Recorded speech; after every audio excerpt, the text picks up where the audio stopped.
Get over here! So I wanted to share some thoughts with you guys about this phone before Apple's marketing hit too hard.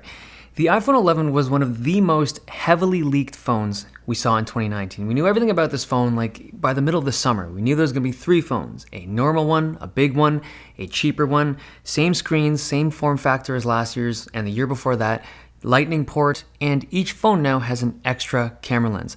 The truth is, though, that all this talk about hardware is almost irrelevant to the conversation. We know that it's going to be an iterative change or an iterative update for the iPhones this year, and it's going to be pushed and marketed quite heavily by Apple. And over the next week or two, we're going to see a lot of videos on YouTube that talk about how you shouldn't buy the iPhone 11. But the hardware is not bad. It's actually good. Like, objectively speaking, it's a great iPhone. But because of where the iPhone 11s sit in terms of Apple's product cycle and how they launch things, it just feels like they're selling a product, pushing a product that shouldn't be sold. It really is like a placeholder for next year's iPhones. See, the iPhone X from 2 years ago was a really good phone. It was an expensive phone. It was one of the first phones to break $1,000, but people recognized it as being a really solid phone from Apple. The XS felt like an iterative change with just a camera upgrade, so the iPhone 11 with now a 2-year-old body feels even more so.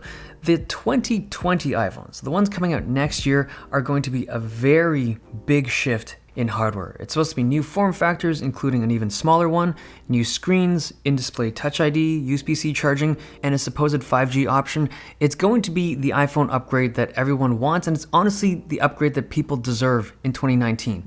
Unfortunately, we're not getting it in 2019. We're getting it next year. The other thing is Apple's software. One of Apple's greatest strengths, I actually consider it to be the greatest strength in the whole Apple ecosystem, is their software. You can run their latest and greatest iOS version on much older hardware. You can run iOS 13 on the iPhone SE, a 3.5-year-old phone with 2 gigs of RAM, and it's stable and smooth. That's Apple. That's the real value of Apple's iPhones right now, to have this cohesive and well-tuned software for the phones. But you don't need to buy it. This is free. Every single modern iPhone gets iOS 13 for free. And with Apple's iPhone battery replacement program, it really feels like a tough sell for these iPhone 11s. Now here's the thing, if it was any other brand, if it was like Samsung, Google, or just any other phone brand, selling this iterative change like they have on the iPhone 11s would have been a marketing nightmare. It would have been like the toughest thing to do, but Apple is Apple. They are so good at marketing these things. They're so good at making you want things that you really shouldn't want.